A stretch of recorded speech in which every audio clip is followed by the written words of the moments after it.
ayan na naman nga ni kami mga madi. So for this video nga ni mga madi ko, iyo ini sa panduang aldomi duman sa Bulalakaw. Duman sa lugar kang agum ko mga madi ko. Go! So alam mo nga na dyan sa Batang Inchik mga madi ko kasi nga ni mata nga na nagturog. And then sabi ko magbata ka na niya ako. Tama karigos girari kita sa dagat. So panduang ano na nga ni dyan mga madi ko ni Batang Inchik. Panduang business niyang karigos dyan habang yaong kami duman sa Bulalakaw. So pasiriring na nga ni kami duman mga madi ko. And pag-agi nga ni digdiho sa may court, may basketballan dyan. So, ayan, kadakulan dyan mga badi ko nagkakarawat.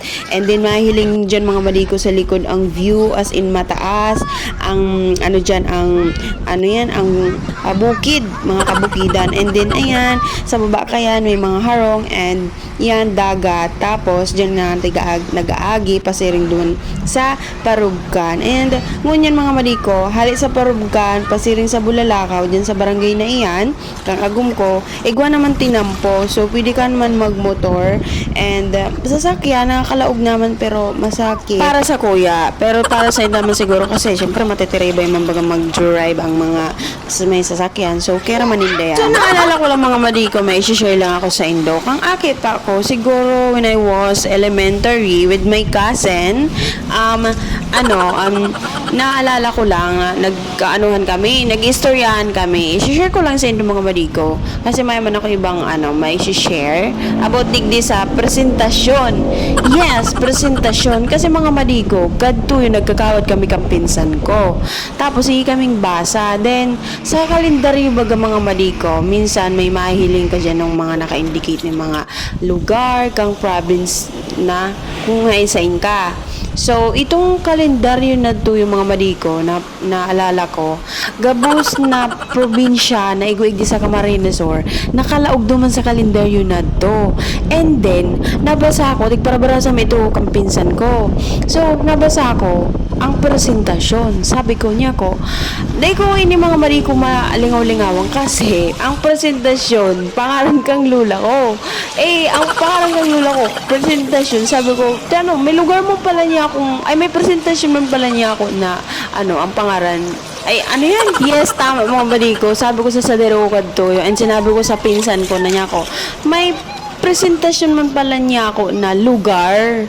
Niya ako, may pangaran man pala niya ako ning sarong lugar na presentasyon ang pangaran. Kasi, ang iba ko kadto ang iniisip ko, presentasyon, pangaran kang tao. Kasi nga, ang pangaran kang lula ko, presentasyon. So, niya ako, ano ning presentasyon na ni? Ibig sabihin niya ako, lugar ini, takabilang niya ako, digdi sa mga lugar mga nababasa may. So, niya ako, sa Indo, aning parte? Basta arog ganti ko ulay-ulayan ni pinsan ko nga ni kato mga madiko.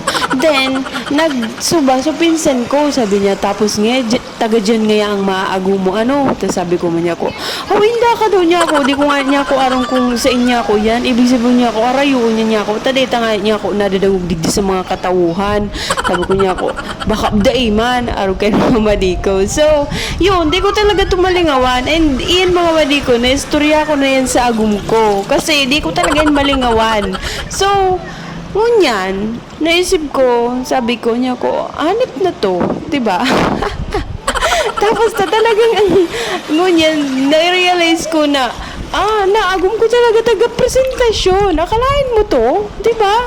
So, garong na-amaze man lang ako duman sa part na itong mga madiko. Kasi, isipon mo, iba ko gado, pero di ko ito nalingaw-lingawan, Tapos, hanggang sa, naalala ko pa, hanggang sa nakaagum ako, nag-flashback pa to sa kuya, mga madiko, naalala ko pa. Tapos, na-match ko pa, sabi ko niya ako, hilinga na, dati niya ako, question ko pa ang presentasyon na ni. Tapos, ito palang talagang taga-presentasyon ang maaagum ko. And then, yan mga madiko, nahiling doon sa video ngayon, yaw ako yun sa presentasyon. So, yung malang ito mga madiko, tig-share ko malang sa Indo. Kasi nga, di ba? Parang nakakakuyan man. Parang man lang to, pahiwatig.